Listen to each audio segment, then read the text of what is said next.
Bom dia. Hoje nós temos aqui a honra de receber o professor Dr. Bruno Galano, professor associado do Departamento de Clínica Médica da Faculdade de Medicina da USP, chefe do LIN 17, Laboratório de Investigação Médica em Reumatologia, e coordenador do Laboratório de Avaliação e Condicionamento em Reumatologia e do Grupo de Pesquisa em Fisiologia Aplicada e Nutrição da FMUSP. Ele vai falar para a gente sobre atividade física como um pilar fundamental para a mudança do estilo de vida. Obrigada, Bruno. Bom dia, pessoal. Obrigado pelo convite. Satisfação estar aqui, encontrar amigos, jogadores, atletas, né? Alguns machucados. A carreira de jogador é difícil, né? Mas estamos recuperando. Bom, gente, como disse, é uma honra estar aqui no HU novamente, mostrar um pouquinho do trabalho que a gente faz na área de fisiologia do exercício clínico, como a gente chama, né? Que é basicamente intervenção com atividade física para populações clínicas. A gente tem um grupo de pesquisa que trabalha bastante com o que a gente chama de medicina do estilo de vida.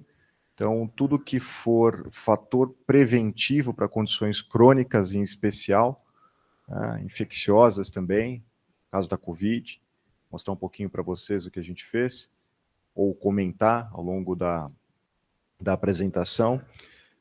Tudo isso nos interessa. Tá? Então, alimentação saudável, promoção de atividade física, são os nossos dois carros-chefe, tá? A gente intervém, a gente entende facilitadores, a gente entende barreiras, e a gente tenta trazer esse conhecimento para o contexto das populações clínicas, né? Quando eu digo que eu gosto de vir aqui no HU, é porque, de fato, eu visto a camisa de verdade, né? Como vocês podem ver aqui, eu estou no cantinho ali, não contribui muito, do ponto de vista atlético ou futebolístico, mas eu estava lá. No final, o gostoso é a resenha, como a gente brinca, né? Tem alguns craques ali que vocês vão reconhecer, com certeza. Depois eu compartilho a apresentação para vocês. O Baca, o Jura estava contundido nesse jogo. É o famoso chinelinho, né, que a gente fala no futebol. Bom, gente, eu gostaria só para a gente entrar numa mesma página aqui, eu não sei se todos têm a mesma formação, e em especial em relação à ciência da atividade física ou à fisiologia do exercício. Então, eu gostaria de trazer alguns conceitos que são fundamentais para a gente entender um pouquinho essa área e como que a gente aplica isso nas nossas realidades, né? O primeiro conceito que eu gostaria de trazer é o que diferencia, na verdade, o que é atividade física, exercício e esporte. Peço desculpas se for algo muito trivial, né, para a maioria, mas sempre que eu falo sobre esse assunto, alguém tem algum tipo de dúvida. Tem um pessoal no HC lá que fala, o Bruno, do esporte. A única coisa que eu não faço na minha carreira é trabalhar com esporte. Trabalho com atividade física e são conceitos diferentes, né? Então, eu queria trazer isso um pouquinho para vocês. Isso que vocês estão vendo aí, aliás, se vocês quiserem perguntar, interromper, é uma maneira mais informal possível, tá? Fiquem à vontade. Isso que vocês estão vendo aqui, o que é? Esporte, exercício ou atividade física? O que vocês acham? É uma atividade física, laboral, né? Isso aqui, o que é? É uma atividade física também. Tá? É uma atividade física que é proposta na maneira de exercício físico. Ela é estruturada e ela tem um fim. Ela tem uma finalidade, tem um objetivo. Nesse caso, né, um estudo nosso, que a gente tinha o objetivo de melhorar a massa muscular de idosos vulneráveis. Tá? Então, é um exercício físico, que também é uma atividade física, tá? Com objetivo específico, ou seja, é uma atividade física estruturada, tem um propósito, tá? Isso aqui também é uma atividade física. Assim como a anterior, ou como as anteriores, envolve a capacidade, a valência de força, tá? Só que aqui o objetivo é outro. É o esporte, é o alto rendimento, é a vitória, é o pódio, e etc. Tá? Então é fundamental que a gente diferencie esses três conceitos para que a gente possa prescrever de uma maneira mais adequada também. Tá? Então, eu vou chegar lá. Atividade física, qualquer tipo de movimento. Qualquer tipo de movimento que a gente fizer que tem algum tipo de gasto energético, tá? A gente chama de atividade física. Quando a gente estrutura essa atividade física, é o exercício físico. Quando a atividade física é não estruturada, ela pode ser só a atividade física. Então, por exemplo, se eu me desloco para vir ao hospital, né, a pé ou de bicicleta, ou qualquer tipo de modal ativo, que não seja o carro ou ônibus, eu estou fazendo uma atividade física de deslocamento. Se eu faço uma faxina pesada em casa, eu estou fazendo uma atividade física, envolve gasto energético, tá? Mas é uma atividade física doméstica. Se eu saio com o cachorro para passear, eu estou fazendo uma atividade física, tá? É uma atividade física de lazer. Então existem vários tipos de atividade física e, claro, existe também atividade física no trabalho. Atividade física ocupacional, laboral. Tá? Tem enfermeiros aqui? É o clássico, né? Que não para um minuto, que anda e tal. Professor, eu não paro de andar o tempo todo, eu faço muita atividade física. É muita atividade física mesmo. É uma atividade física no trabalho. Tá? Então, esses são os conceitos de atividade física, tá? Que não são estruturadas. Quando a gente estrutura e põe um fim, um objetivo, por exemplo, na academia, a gente chega lá, o professor traça um plano de exercício com um objetivo estético de melhorar saúde cardiovascular, força, qualquer objetivo que a gente tenha. Né? Isso se torna um exercício físico, ele é programado, é repetitivo e tem uma estruturação, o que a gente chama na nossa área de periodização, tem um planejamento das variáveis de treinamento para se alcançar mais facilmente determinado objetivo. Tá? E, por fim, a gente tem um esporte, né, que é um fenômeno socioeconômico, cultural, envolve competição, pode ser amador, como é o nosso caso, né, que a gente brinca aqui com os colegas do HU, ou pode ser de elite, pode ser profissional. Tá? E também pode ser planejado para promover saúde ou não. Tá? Então, por exemplo, aliás, o primeiro exemplo que eu dei aqui, né, o nosso futebolzinho, ele pode ser saúde ou não. Né? Se a gente perguntar para o Jura aqui se foi saudável o joguinho para ele, depende. Né? Isso envolve lesão, principalmente osteomioarticular, né? Dependendo dos fatores de risco, a gente tem, né, chances aumentadas de riscos cardiovasculares importantes, e assim por diante. Depende do esporte que a gente faz. Tá? Depende de como a gente se engaja nesse esporte. Agora, eu dou dois exemplos aqui clássicos para vocês, em que a gente tem o esporte sendo estruturado para a promoção de saúde. Saúde no seu sentido mais lato possível. Saúde física, mental. Né? Por exemplo, o Remo é Meu Rumo, projeto muito bacana, não sei se vocês conhecem aqui, uma colega da ortopedia, Patrícia, doutora Patrícia, aqui na Raia, faz atividade física estruturada, tá? Exercícios, com o esporte, que é o remo, em que ela é uma especialista, para crianças com paralisia cerebral e outras deficiências também. Tá? Projeto fantástico que ela tem, que usa o esporte para promoção de saúde e de bem-estar. Tá? Idosos que competem, né, até uma idade mais avançada, e por aí vai. Obviamente, aqui o que menos importa é a medalha de ouro, tá? Ao contrário do esporte de alto rendimento. Este, sim, o que importa é o primeiro lugar no pódio. E não dá para dizer que isso é saúde. Tá? Definitivamente isso não é saúde. Tá? Então, muita gente romantiza o esporte. Precisamos fazer esporte. Já tem uma campanha, né, um tempo atrás, esporte e saúde. De qual esporte nós estamos falando? Para quem que a gente vai prescrever o esporte?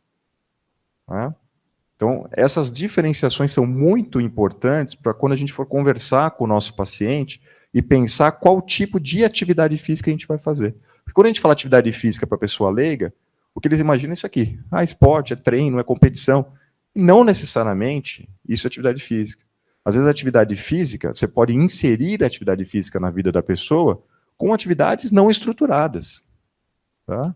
Se eu pedir para vocês se levantarem a cada 30 minutos aqui, e ficarem 5 minutos de pé, isso traz um efeito metabólico importante, a gente sabe disso. Nosso laboratório, outros já mostraram isso. Tá? Reduz glicemia, por exemplo. pode reduzir pressão arterial. Se a gente repete isso, pode reduzir, por exemplo, triglicérides, com atividade física muito leve. Não precisa disso, necessariamente, para você melhorar a aptidão. Quanto mais treinado o indivíduo isso é um princípio do treinamento físico, né? Mais difícil a gente promover adaptações. Quando menos treinado ele mais fácil é promover adaptações. Para quem não tem nada, você oferece um pouquinho, ele responde bem. Geralmente é o caso dos nossos pacientes, tá?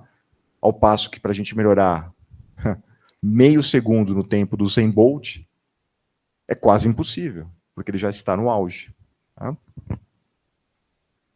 Bom, outra diferenciação importante é da inatividade física e do comportamento sedentário. A gente confunde isso bastante também. E por que isso tem se tornado importante na nossa área? Tá? Isso tem se tornado importante porque esses dois fatores que estão postos aqui, de risco, eles podem, tudo indica que eles podem ser independentes em vários casos. Eu vou mostrar um exemplo para vocês. Tá? Então, o que é inatividade física? O não alcançar o mínimo recomendado de atividade física, e geralmente quando a gente fala de mínimo recomendado pelos nossos guidelines, a gente está falando de atividade física moderada vigorosa. Tá? Então, um sujeito que não faz 30 minutos de atividade física 5 vezes por semana, pelo menos, atividade física moderada vigorosa, aquela que eu converso com um colega ao lado e fico ofegante. Tá? Esse tipo de atividade física, quando ela não é alcançada, a gente diz que o sujeito é fisicamente inativo. Tá? Porque o indivíduo tem inatividade física, aqueles dados que saem populacionais, que a gente nota, olha, 45% dos brasileiros são inativos. Eles levam em conta a atividade física moderada vigorosa. Tá? E a gente tem também, no outro espectro das atividades, em termos de intensidade, nós temos o sedentarismo, o comportamento sedentário, que é isso que vocês estão fazendo agora. Estão sentados e, portanto, com gasto energético muito baixo. Então, isso é importante porque é possível que você tenha combinações. É possível que eu seja fisicamente ativo, ou seja, que eu tenha um hábito de vida saudável, e que eu seja, ao mesmo tempo, sedentário. Que eu passe muito tempo sentado ao longo do dia. É meu caso, por exemplo. Eu saio daqui, entro no carro, depois eu ando, né? Mas faço meus 30 minutos de atividade física, 40 minutos, 1 hora, eventualmente, depois sento no laboratório e saio de lá 8 horas da noite, na frente do computador. Tá? Se eu não coloco um alarme ali, para cada 30 minutos, levantar, tomar um café, descer ou subir um lance de escadas, eu fico o dia inteiro na frente do computador. Imagino que seja a rotina de alguns de vocês também. Tá? Trabalhador do escritório é muito comum. Hoje, com o trabalho remoto, acontece muito. Tá? Então, são 2 orientações que têm que ser passadas para o paciente. Primeiro, tentar ser fisicamente ativo, cumprir o mínimo recomendado. Lembrando que as recomendações são mínimas, a gente vai chegar lá. Mas eu vou trazer as recomendações para vocês. E, sempre que possível, reduzir comportamento sedentário prolongado. Isso vale para as crianças, que ficam muito tempo na frente da tela, e é um desafio enorme, quem tem filho sabe. Né? Como é que você corta da criança? O tablet, o celular, a televisão, eles ficam o dia inteiro na frente da televisão, férias, né? Tem que interromper o tempo sedentário. Tem que cortar o tempo sedentário. Tá? Isso é particularmente importante, aqui são estudos, é um estudo populacional, na verdade é uma meta-análise de estudos populacionais, tá? Mais de 1 milhão de pessoas envolvidas, e olha só que interessante, quando a gente olha aqui, ó, não precisamos se preocupar muito com esses numerozinhos que vocês estão vendo no gráfico, mas aqui especialmente, o que a gente tem? A gente tem um indivíduo que é muito inativo, tá? Faz muito pouca atividade física moderada vigorosa ao longo do dia. Não faz exercício. Quando a gente fala de atividade física moderada vigorosa, é o exercício, basicamente. Tá? Para este indivíduo especialmente, quando a gente aumenta o tempo sedentário dele, né, o comportamento sedentário dele, partindo de menos 4 horas por dia e vai aumentando aqui até para mais de 8 horas por dia, que é muito comum de encontrar. Em alguns pacientes a gente encontra 14 horas por dia. A gente mede isso com um dispositivo chamado acelerômetro.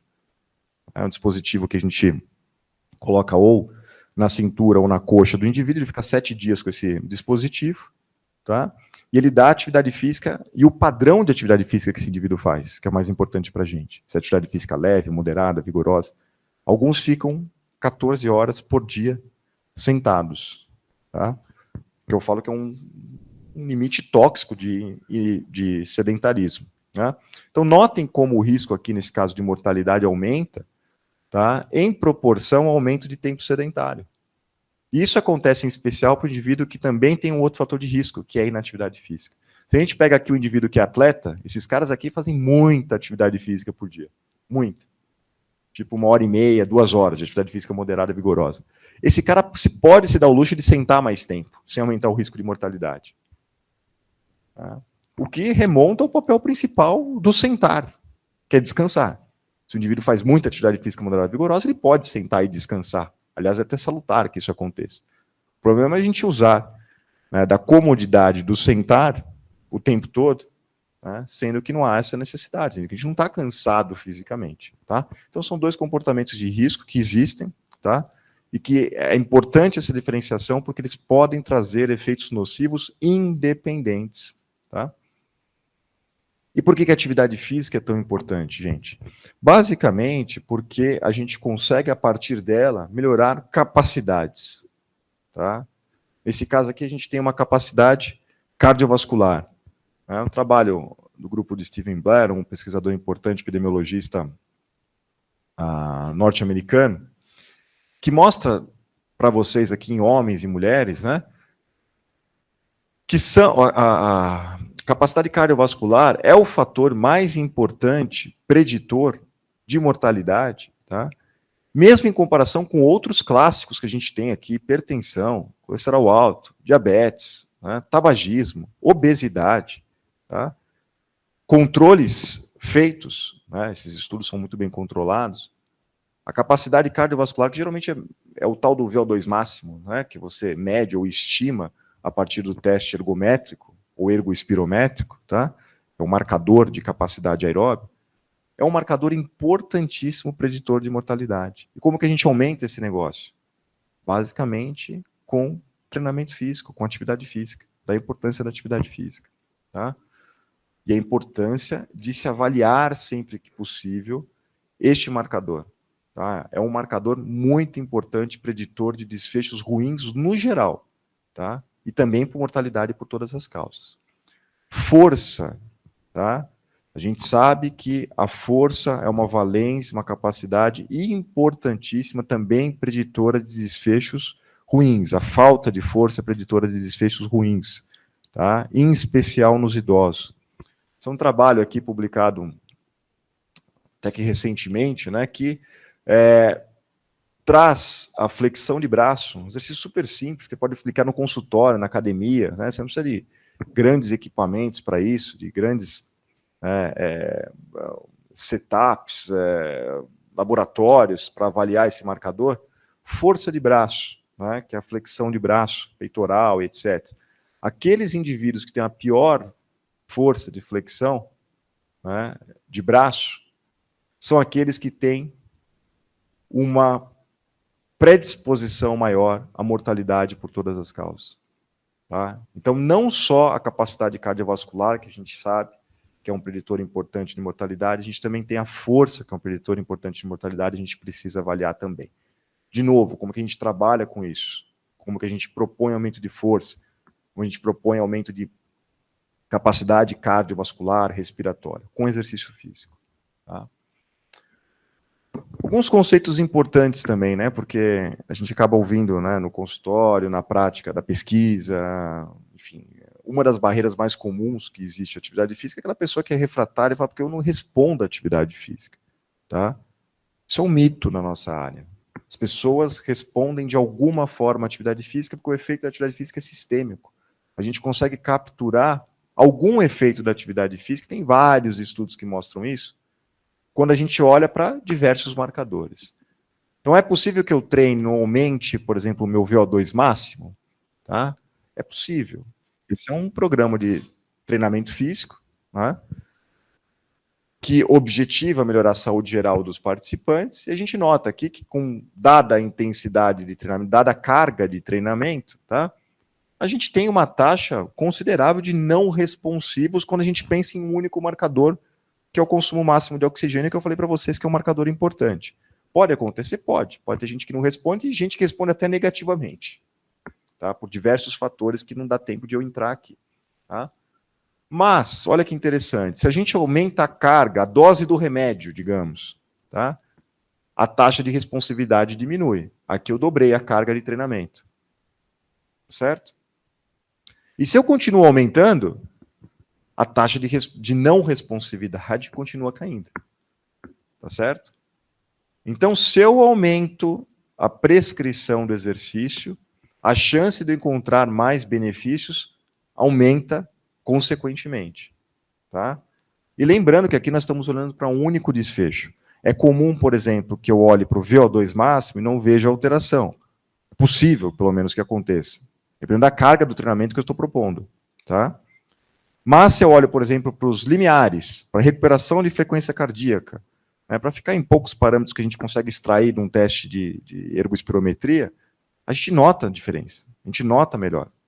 Tá? Tolerância ao esforço, que é um baita marcador. Muitos pacientes crônicos reportam falta de tolerância ao exercício, ao esforço, se cansam, fadiga, etc. Melhora com o exercício físico. Tá? Então, a sugestão que eu trago para vocês é a seguinte: mapeiem sistemicamente efeitos na saúde. E a tendência é que vocês encontrem algum. Tá? Se os efeitos são pequenos, ou vocês estão encontrando poucos deles, a estratégia é aumentar a dose do remédio, aumentar a carga do exercício físico. Mais atividade física. Estruturada ou não estruturada? A depender da vida do nosso freguês, do nosso paciente. Precisa entender a vida deles. Não adianta a gente pedir para o indivíduo que não tem acesso a uma academia de ginástica, não tem condições financeiras para isso, ou não tem tempo na vida para frequentar uma academia, ou ainda, e talvez principal, não goste, que ele tem que fazer musculação, que ele tem que fazer crossfit, ou qualquer outro exercício da moda, enlatado, que aparece por aí. Existem vários. Né? Ele tem que entender o que ele gosta. Ele só vai se engajar no que ele gosta. E só vai funcionar se ele fizer. Tem essa com exercício e tem essa com medicamento também. Né? Às vezes vocês prescrevem medicamento, o indivíduo não toma. Né? Poxa, mas eu prescrevi, mas ele não tomou. E aí? Obviamente que o resultado vai ser ruim. Então a gente tem que mudar esse paradigma de não responsivos e responsivos, ou seja, essa maneira binária de ver o caso, tá? Uma maneira mais fluida, mais contínua. Indivíduos que são mais ou menos responsivos. Tá? Mas eu posso garantir para vocês, de experiência longa na área, que todo mundo, de alguma forma, responde. Seja para os parâmetros físicos, seja para os parâmetros de saúde mental também. Tá?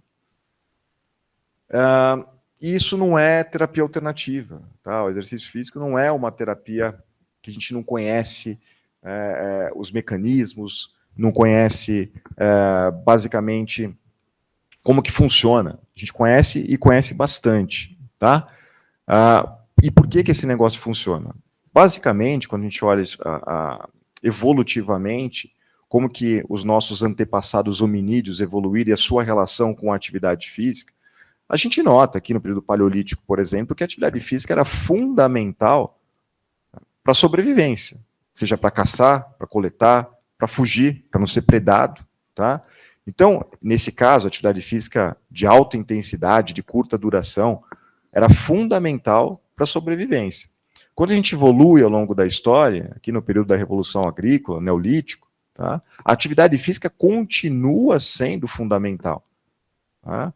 A quantidade de atividade física que se fazia era até maior e intensidade mais baixa, obviamente, porque as pessoas se tornaram mais sedentárias, não sedentárias no jargão da fisiologia do exercício, que é esse que eu expliquei para vocês, mas no sentido de terem onde morar, onde plantar, né, onde obter o alimento. Tá? Agora, esse alimento não chegava na geladeira facilmente, não tinha geladeira.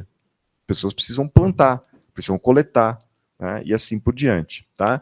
Então, a atividade física pautou, construiu os nossos genes. Tá? E esta incompatibilidade do nosso estilo de vida moderno, tá? Nosso comportamento moderno, que é inativo e é sedentário predominantemente, com o nosso genoma humano de lá de trás, que foi esculpido lá atrás por esse outro estilo de vida que eu mostrei para vocês, esta incompatibilidade resulta nas doenças crônicas da sociedade moderna. hipertensão, diabetes do tipo 2, todas elas têm essa fundamentação, a obesidade, e por aí vai. Tá? Então, a incompatibilidade do nosso estilo de vida com o nosso genoma. Tá? Como não dá para a gente mudar todo o nosso genoma, é mais fácil a gente mudar o nosso estilo de vida, ainda que seja difícil. Tá? A alternativa que nos resta é essa. Um exemplo. Tá?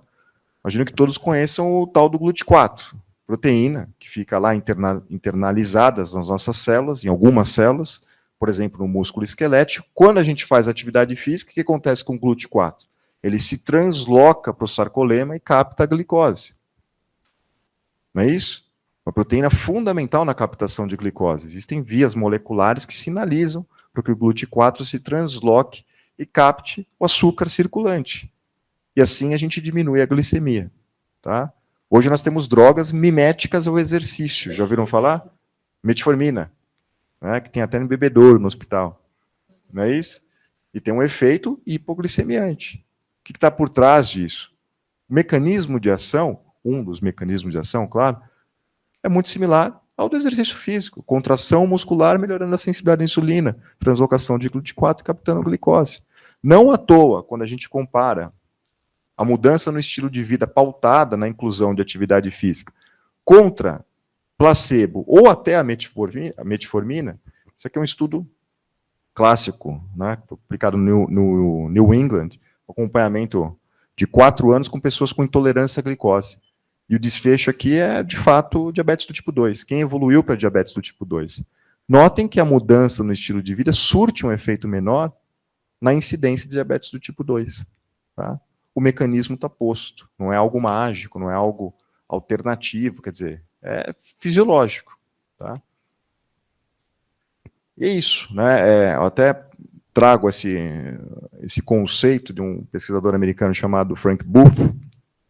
Ele fala o seguinte: o indivíduo ativo é fisiológico, o indivíduo fisicamente inativo é patológico. Fala, puxa, mas isso é muito forte, quer dizer que todo mundo que é inativo é doente? Não. Tá? A gente tem que interpretar isso como se fosse uma bolinha que estivesse aqui no meio, com essas manifestações clínicas, tá? Que desce ou sobe ao sabor da atividade que você faz. Tá? Pode ser que você seja fisicamente inativo hoje e não tenha nenhuma manifestação clínica, não tenha nenhum sintoma, não tenha nenhuma doença. Tá? Mas a tendência é que a bolinha rode para baixo. Tá? É o que nós chamamos de aumentar o risco ou diminuir o risco. Tá? Então, fisiologicamente, ou mais do que isso, do ponto de vista genético ou genômico, o indivíduo fisicamente inativo é sim patológico. Os genes não funcionam muito bem. O indivíduo que é inativo não transloca GLUT4. Não aumenta MPK, por exemplo, para ficar em 2 únicos exemplos. Tá? Ao passo que quem faz atividade física tem essa resposta que é preservada evolutivamente. Isso tem para vários genes. O funcionamento nosso genômico ou gênico depende da inclusão da atividade física. Tá? Se isso vai se manifestar em uma doença ou não, obviamente, isso depende também de outros fatores, como genéticos. Tá? Mas do ponto de vista genômico ou gênico, repito, não é fisiológico quando falta atividade física. Só para mostrar alguns dos possíveis mecanismos, né? Antes, né, acho até quando eu comecei a estudar um pouquinho a atividade física, lá atrás, entrei em educação física e tudo mais, a gente sabia muito menos do ponto de vista molecular, as ferramentas eram muito precárias para isso, né? Mal tinha o Western blot. No doutorado eu comecei a usar o Western blot e achava mágico aquilo.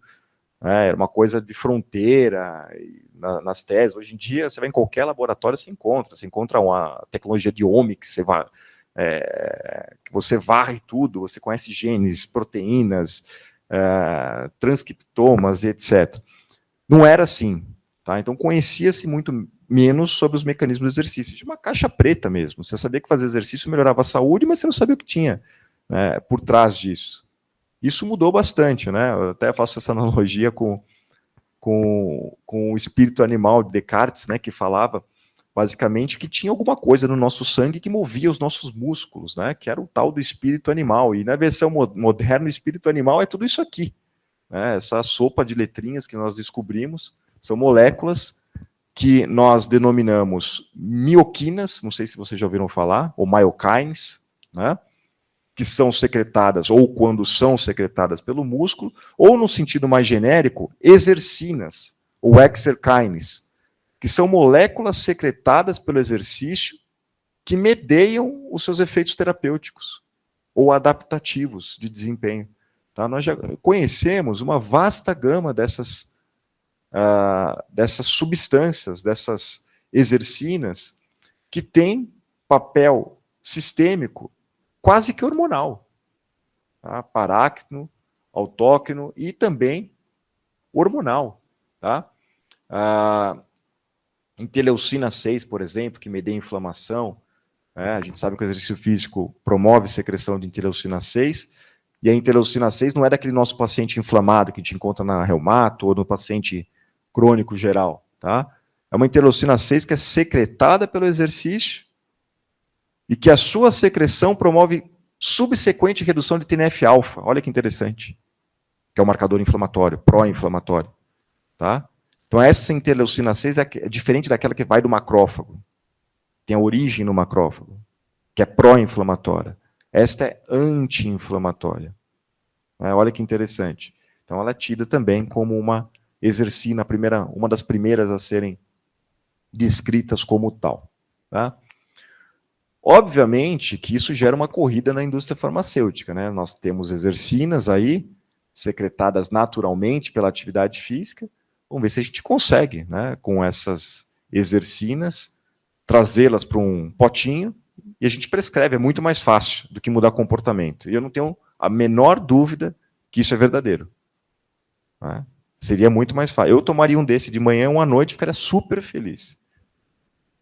Infelizmente, quando a gente olha criticamente para esse tema, tem questões que são barreiras consideráveis, até que a gente tenha uma droga que imite, de fato, todos os efeitos do exercício. Tá?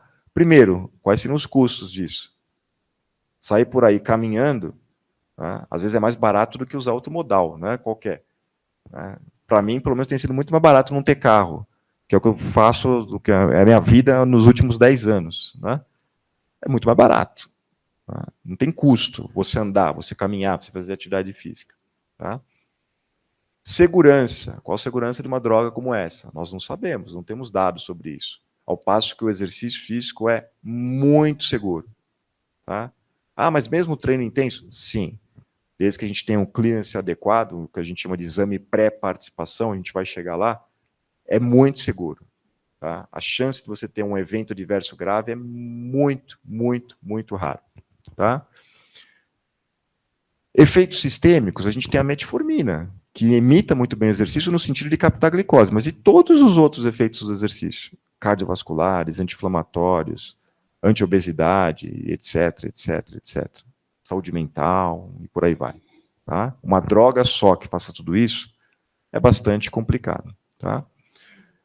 E aqui vem essa consideração também importante, porque a indústria e os pesquisadores, mais da área da farmácia, desenvolvimento e tal, eles costumam alegar que essas drogas serão fundamentais para quem não pode fazer exercício. Tá? Mas para quem vem da fisiologia do exercício clínico, a gente tem uma noção muito diferente de quem não pode fazer exercício físico. As contraindicações absolutas para a prática de exercício físico são muito raras. E geralmente elas são transitórias. Tá? Obviamente o indivíduo está gripado, com febre, não vai fazer atividade física. Tá?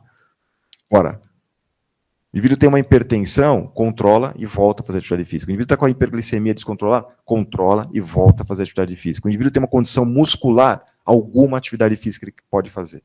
O indivíduo tem uma artrite de joelho, uma osteoartrite de joelho muito grave, a gente adapta e ele consegue fazer algum tipo de atividade física. Tá? Alguns exemplos para vocês, vamos ver se vai agora, Júlia. Consegue clicar ali para mim, por gentileza? Uma paciente que a gente atendeu no ambulatório, obviamente todos deram consentimento para a transmissão do vídeo, né? O paciente com osteoporose idiopática, tá? E isso que vocês estão vendo é um teste que a gente chama de TUG, né? O Time Up and Go. pessoa levanta de uma cadeira, caminha uma distância pré-determinada, tá? Faz um giro na marca que vocês estão vendo e retorna para a cadeira. Tá?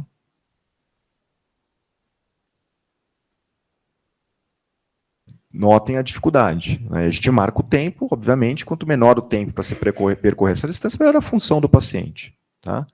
São pesquisadores do nosso laboratório.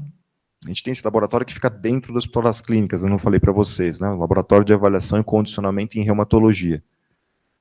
A gente atende os pacientes lá num contexto, infelizmente, só de pesquisa. A gente não tem espaço para atender, para fazer assistência somente. Tá?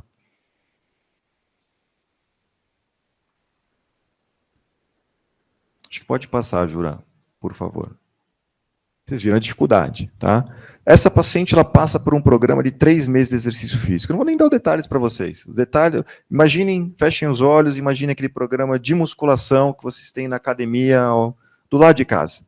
Tem nada de diferente. Os nossos programas não trazem nada de diferente de exercício físico. Tá?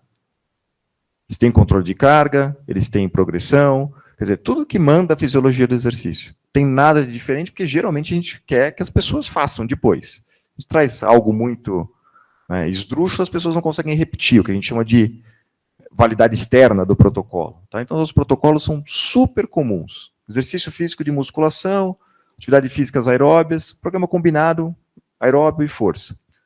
Pós-exercício físico, por favor, 3 meses depois, tá? O mesmo teste.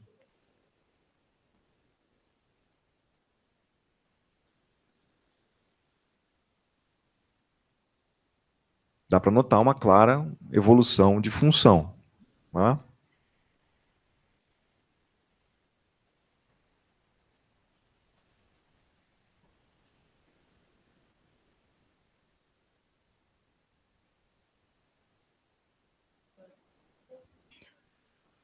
Uma evolução muito grande, né? Isso é fruto do exercício físico. Parece até aquela coisa de igreja, né? Levanta-te e anda, tal. Não tem nada disso. É treinamento físico, é melhora de funcionalidade, né? É um programa que ela se engajou, que ela fez e melhorou bastante. Esse é um paciente com miosite, né? Miosite por corpúsculo de inclusão. Começou a estudar essa doença, uma doença rara, muscular, inflamatória, uma doença que ela cursa com uma perda de força e de massa muscular muito importante e não tem uma droga específica para isso, é crônica, insidiosa, não tem muito o que fazer. Tá? A gente começou a trabalhar com exercícios físicos nessa condição. Nosso grupo foi um dos pioneiros nessa área. Tá? Então, esse é um teste que a gente chama de sentar e levantar. Basicamente, o que você pede para o paciente fazer, uma coisa que para a gente é muito simples. Né? Acaba a palestra, vocês vão se levantar e vão sair. Né? Vocês nem pensam que vão se levantar da cadeira. Né? Tem paciente que não consegue, é o caso desse paciente aqui, não consegue fazer uma única vez esse movimento. Imagina como isso limita a qualidade de vida desse paciente, o bem-estar. Tá? Novamente, 3 meses de intervenção com treinamento de força. Tá? Aqui a gente até usou a oclusão vascular, que é uma técnica que permite a gente usar cargas mais baixas de treinamento de força e produzir resultados significativos também. Tá? Esta diferença que a gente nota é fundamental para a autonomia dos pacientes e para a qualidade de vida. Você pega qualquer questionário de qualidade de vida, tipo o SF36, e aplica para o paciente, né, você nota aumentos de 1000% na qualidade de vida. 1000%.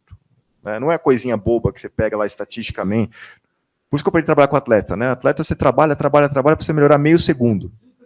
Aqui você melhora 1000% a qualidade de vida do paciente. Né? Eu gosto de números grandes. E é isso que acontece. Tá? Então, algumas recomendações gerais para a gente tentar levar para o consultório. Né? Adultos e idosos. Aqui eu fiz uma mescla tá, da recomendação da Organização Mundial da Saúde, que é muito boa, e a recomendação que saiu o ano passado, se eu bem me lembro, ou em 2021, que é o guia nosso de atividade física, que é muito bom também, foi coordenado pelo meu colega, o Pedro Halal. Tá?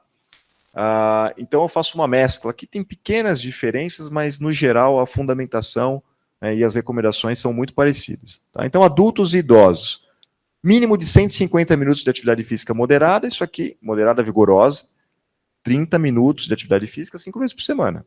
Tá? Isso é o mínimo recomendado. Tá? ou 75 minutos de atividade física intensa. Você pode substituir também. Então, fiz uma atividade física muito intensa, fiz um esporte, por exemplo, tá? Eu preciso fazer uma quantidade menor para atingir os mesmos benefícios do que a atividade física moderada vigorosa. Tá? Para benefícios adicionais, adicionar treinamento de força. A gente viu no comecinho da apresentação como a força é importante para melhora de fatores de risco e de prevenção de mortalidade.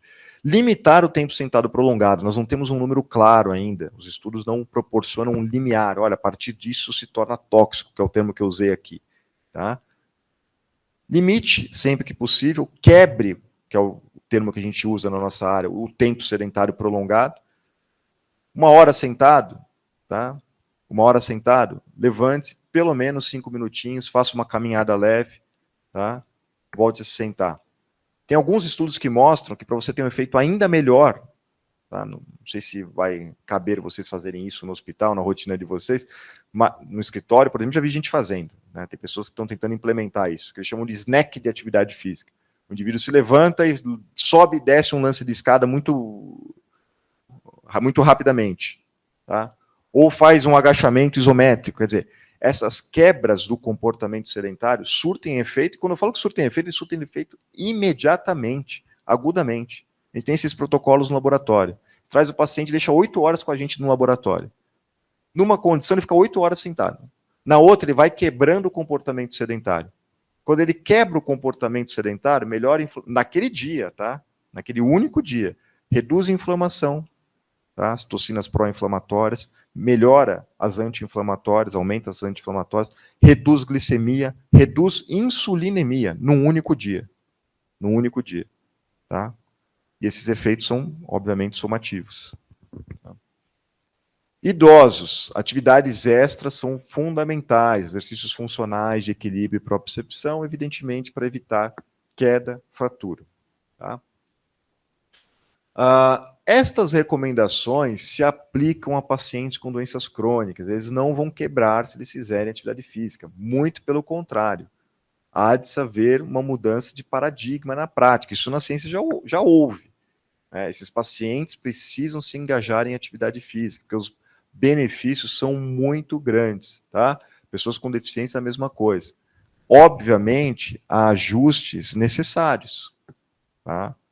A gente pode fazer ajuste. A gente pega paciente lá, por exemplo, com artrite reumatoide, em atividade da doença, ou lúpus, por exemplo, está inflamado, está com dor e tal. A gente adapta, mas a gente evita o paradigma do acamamento, que era geralmente assim que se fazia, né? Não, fica em casa, fica sentado, fica na cama. A situação geral global de saúde se deteriora, e a literatura mostra isso com muita clareza. Hoje a gente tem programas com exercício físico para paciente impulso de corticoide. Tá? Dá para fazer? Dá para fazer. Tem que adaptar. Tá? Lembrando que é todo um espectro de atividade física. Desde a mais intensa, que faz o atleta, até a muito leve, que é como ficar em pé. Tá? A gente pode trabalhar com esse espectro. Para atividades físicas intensas, é necessária a liberação médica, em especial para paciente com doença crônica. Isso é importante. Atividade física é segura, mas a gente tem que ter precauções, em especial o paciente com doença crônica. Agora, para fazer atividades diárias, não estruturadas, que não sejam intensas, não precisa ter recomendação. A liberação, o exame pré-participação, pode fazer. Tá? Pode caminhar. Pode usar um meio ativo para deslocamento. Tá? Então, às vezes, quando a gente coloca a liberação médica como pré-requisito para qualquer atividade, isso se torna uma barreira aos olhos do paciente. Ele se torna mais inativo por conta disso. Alguns estudos mostram, apontam isso. Por isso que as recomendações têm mudado nesse sentido, há um bom tempo já. Isso aqui é uma evolução do guia, tá? Tanto o nosso guia quanto da OMS. Toda atividade física conta. Antes a gente ficava muito focado na atividade física mínima do guideline. Ótimo. A gente pode ter esse guia, a gente pode ter esse objetivo, esse alvo. E quando se não atinge isso? Tá? Então, estudiosos, né, cientistas sociais, começaram a mostrar na nossa área que isso desestimulava o paciente também. Fala, puxa, Parece pouco 30 minutos por dia, mas eu estou tão longe dessa realidade que, já que eu não vou conseguir, se eu consigo 10, 15, deixa para lá, é melhor não fazer nada. Isso era um desestímulo. Quando a literatura já mostrava que qualquer atividade física contava. Então, hoje, tem se salientado muito essa recomendação. Comece com alguma coisa. É melhor fazer alguma atividade física do que nenhuma, porque isso já traz algum tipo de benefício. Tem um alvo lá, que são os 30 minutos por dia, alvo mínimo, né? Mas se não der para chegar lá, ou se eu começar de um ponto muito mais baixo, faça alguma coisa, movimente-se. Qualquer atividade física conta e qualquer movimento é menor do que nenhum. Tá? Sabendo, claro, que há uma dose de resposta. Se eu aumentar, eu vou responder mais. Tá? Mas eu preciso partir de algum ponto. Tá? Cabe aos profissionais da saúde, todos, tá? Sem nenhum tipo de corporativismo. Cabe a todos os profissionais da saúde avaliar, recomendar, monitorar, reavaliar a atividade física, sempre que possível. Ah, mas é difícil, eu atendo no HU aqui, eu tenho muito pouco tempo com o paciente, é o mesmo problema que a gente tem lá no Hospital das Clínicas. A gente tem que tentar incorporar na nossa anamnese, nas nossas prescrições, nas nossas conversas com o paciente, nas nossas consultas, ou incutir isso no residente, que precisa falar de estilo de vida com o paciente. Em algum momento, de alguma forma. Tá? Não é fácil, a gente sabe a questão do tempo, como isso gera uma pressão muito grande. Tá? Tem que prescrever o medicamento, tem que ver o paciente, tem que ver a condição específica, mas é importante. Tá? Isso gera resultado. Aqui, só para fechar com vocês, isso aqui que eu ensino na disciplina de Fisiologia do Exercício aplicada à clínica médica, lá na Faculdade de Medicina, né? Depois a gente passa cada uma dessas condições aqui, ou conjunto de condições, né, é o bojo da disciplina.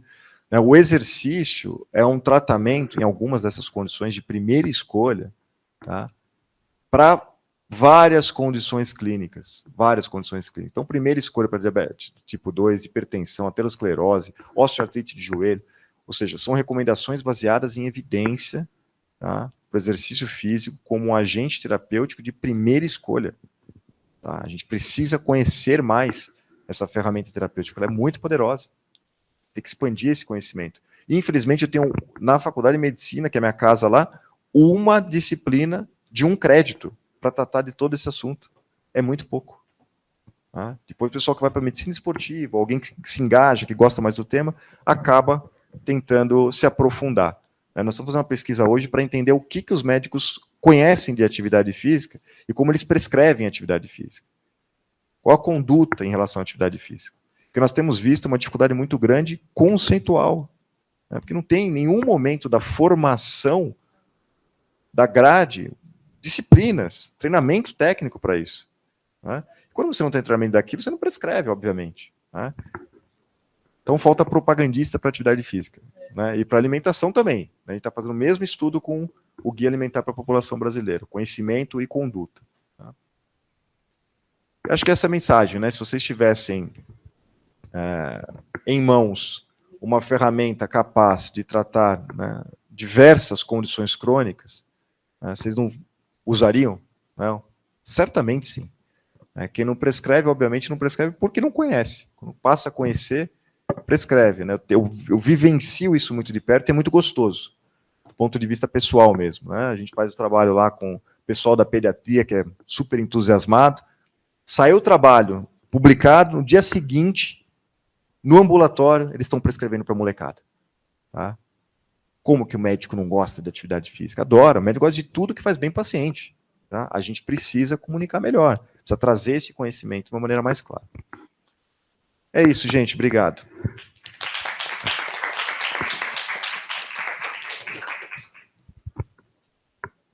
Alguém quer fazer alguma pergunta? Bruno, eu sempre falo, né? Estava até conversando com a Luciana hoje, que a atividade física, a gente pudesse dar um conselho só para a pessoa, faça atividade física. Agora, a grande questão na prática clínica é como fazer os pacientes aderir, né? Eu falo do meu consultório. Os pacientes sempre, doutora, eu preciso fazer. Eles nunca colocam uma prioridade. E eu sempre tento, não, olha, começa pequeno, começa 2 vezes, né? Tenta aumentar o exercício não programado, sei lá, vai de ônibus para algum lugar, desce a pé antes. Mas, assim, a gente vê que tem uma barreira tão grande sobre a adesão da atividade física, né? O que você dá de dica para a gente para conseguir vencer isso, né? Para estimular os pacientes, né? A gente tenta mostrar o benefício, mas parece que esse começo sempre é mais difícil, né? E também a manutenção. A pessoa começa, tal, e depois para. Acho que na prática clínica a gente vê muito isso. Pelo menos eu vejo. Né? Se eu conseguisse te dar uma boa resposta, eu seria um coach rico hoje. Tem vários ricos, tem vários coaches, mas nenhum tem essa resposta, tá? Mas olha só, o que a ciência social mostra para a gente, né? O pessoal da motivação e que trabalha com a psicologia da atividade física, etc. Basicamente, o pessoal que trabalha com comportamento diz que a gente tem que ouvir mais do que falar, né? E a gente tem essa péssima mania de receitar, né? E sempre tem os exercícios da moda, a dieta da moda, e a gente vai. Eu, por exemplo, já vivenciei o Cooper, a musculação, depois a musculação não servia, deixava baixinho, quebrava, e veio o crossfit funcional. Quer dizer, sempre tem um exercício da moda, tá? E tem esse problema com o exercício físico. Se o cara não faz, não funciona. Né? Se ele não gosta, não funciona. Então a gente precisa ouvir mais, esse é o primeiro ponto. Quando a gente fala de atividade física no geral, saindo do exercício, porque a gente viu que a gente pode promover a atividade física não estruturada também, a gente precisa entender a rotina do indivíduo. Acho que isso é fundamental. De novo, ouvir. Né? Você dizer para uma dona de casa, dona de casa não, né? Uma trabalhadora que mora, sei lá, no extremo, na periferia da Zona Leste, né?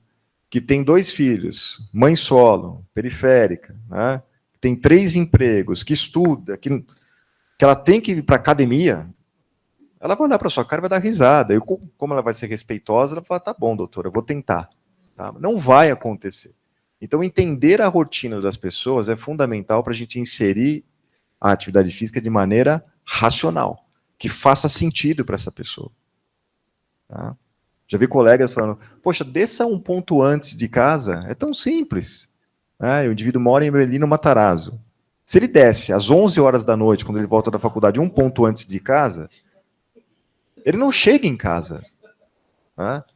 Então, falta sensibilidade, muitas vezes, para o profissional da saúde, né, capturar esse tipo de informação para fazer prescrições que façam sentido para a vida da pessoa. Né?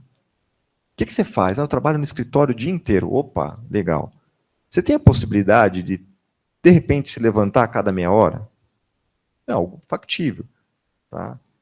Se você falar a mesma coisa para o indivíduo que trabalha no Uber, já é mais complicado. Porque o ganha-pão dele é ficar 12 horas sentado no carro. Aí é pensar o que ele vai fazer antes, depois, eventualmente, durante alguma coisa. Então, perceba, não tem solução mágica. É caso a caso, é personalizado. E a gente precisa trabalhar com isso. E motivações, entender o que leva alguém a fazer atividade física, que são os tais facilitadores, e também as barreiras. Tá? Nós temos uma experiência com um programa de obesidade, trabalha muito com obesidade. Né? E chega para o paciente e fala o seguinte, olha, nós vamos fazer um programa, primeira aula, o professor nosso, lá, na melhor das intenções, aqui na Escola de Educação Física, nesse programa comunitário, falou, olha, vamos fazer uma aula aqui, e nós vamos fazer uma competição. Escolham quem vai ficar para lá e quem vai ficar para cá. A pessoa com obesidade odeia a competição. Porque lá atrás, quando ela já tinha obesidade, muito provavelmente, na escola, ela era preterida. Ninguém queria aquela criança no time. Aí você faz uma atividade de competição. Né? Então, assim, eu sinto muita vontade para falar essas coisas, que a gente erra muito, porque eu sou fisiologista, eu não sou cientista comportamental social. Né? Mas eu acho que para fazer a atividade física chegar nas pessoas, para entender a atividade física, eu acho que o meu trabalho serve um pouquinho. Tá? Agora, para fazer chegar nas pessoas, a gente precisa muito mais do cientista do comportamento do que do fisiologista. A gente precisa melhorar muito nisso. Bom, queria agradecer muito, porque, assim, tem umas dúvidas ali, mas acho que não existe nenhuma medicação tão eficiente, né, Bruno, na medicina. E a gente aprende muito pouco, né? Não tem eu tive que dar uma aula também sobre o assunto, acabei lendo todas as diretrizes e eu vi que não tem nenhuma medicação assim, com esse grau de eficiência baseado em evidência em tantos pilares. Sim. E eu acho que a graduação de medicina também precisa dar mais ênfase a isso. A gente tem ensinado, eu sou professora de semiologia, eu tenho ensinado mais isso para os alunos, a quantificar também, não é só perguntar se é sedentário ou não, né? Quantificar a atividade física igual a gente faz com o tabagismo. Vamos ver se a gente consegue contaminar, né? Sim, sem dúvida. Acho que você trouxe um ponto importante, né? Porque quando a gente não conhece, a gente usa as ferramentas que a gente tem, a gente reconhece a importância.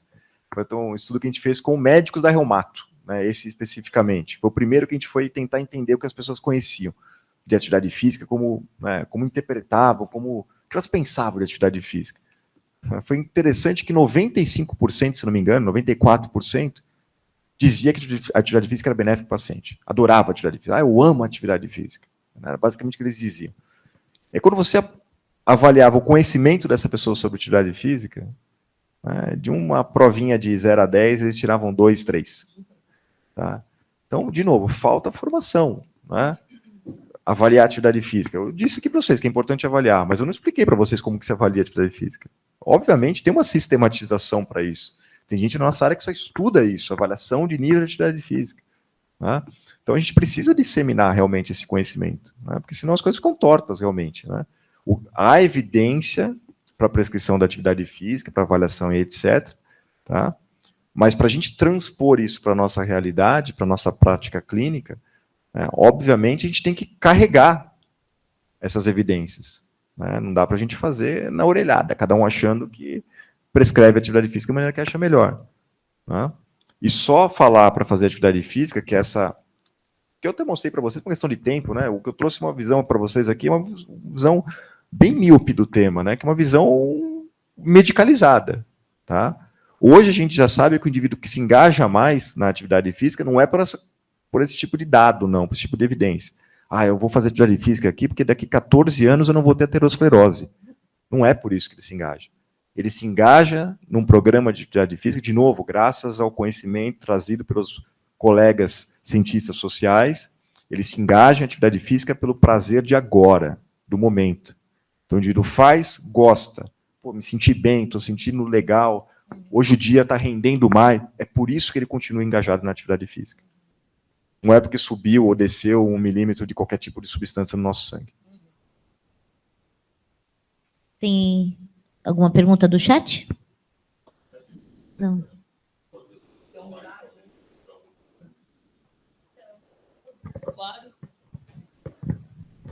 Obrigada.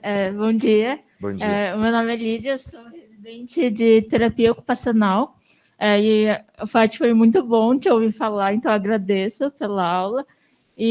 Só que eu tenho uma pergunta, é que a minha graduação é mais voltada para a saúde mental. Então, eu não conheço muito sobre a atividade física, os efeitos, né? Só que teve uns anos atrás, que antes de eu entrar na faculdade, que eu estava passando por um momento muito estressante.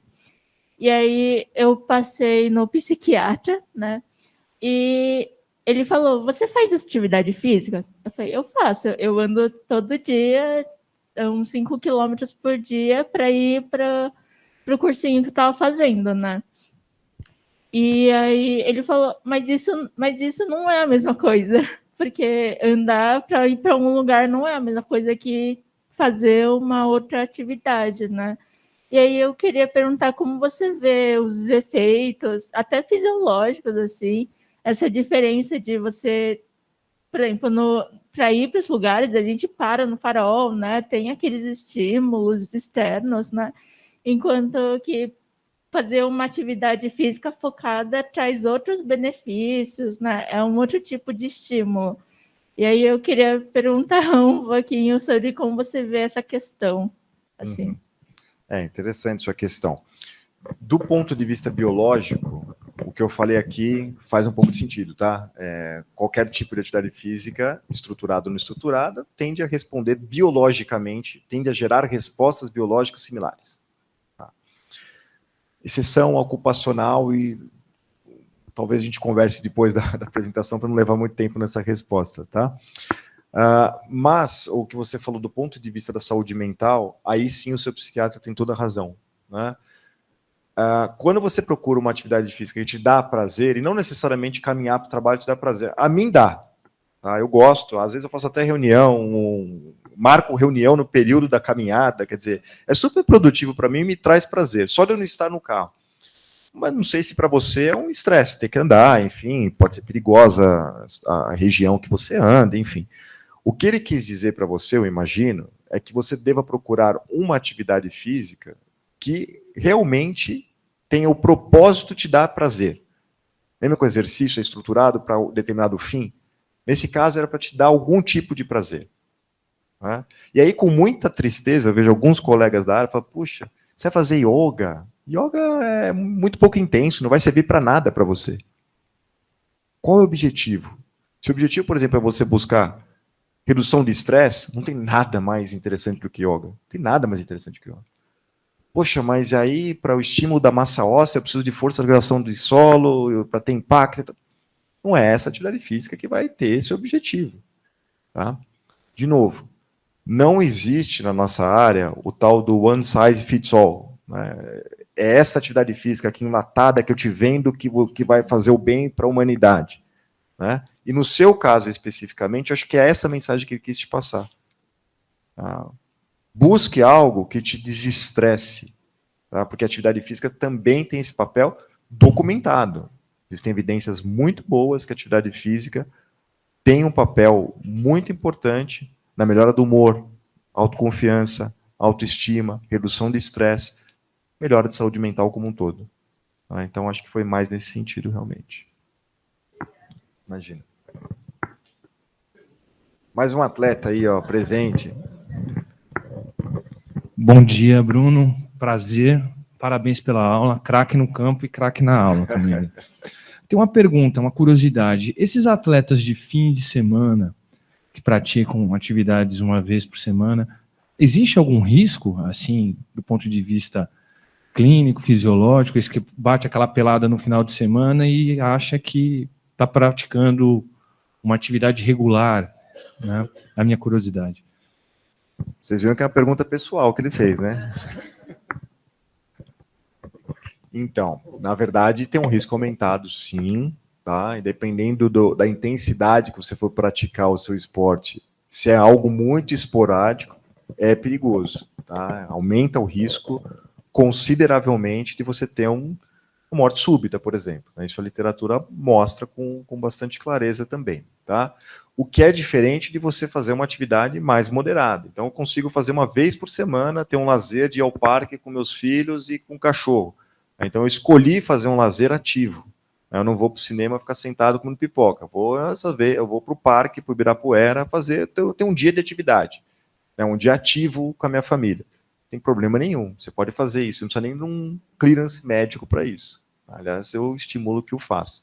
Agora, vai se engajar numa atividade competitiva, o pessoal passa para a gente, né? Toda vez o questionário ali, o tal do PARQI, né? Que é o questionário para avaliar se você já tem alguma condição pré-existente. Se você responde não a tudo, são 7 questões, se eu não me engano, está apto a ir para a prática. Se você respondeu sim a uma delas, olha, eu tenho uma dorzinha no joelho, eu tenho um problema, já me disseram que eu tenho um problema cardíaco, né, uma angina, alguma coisa. Avaliação médica. Aí você precisa de uma avaliação pré-participação. Isso nos traz segurança, já estamos colocando nessa também, né? Traz segurança para o praticante.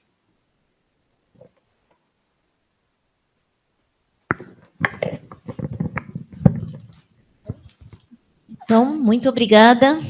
Obrigado, prazer.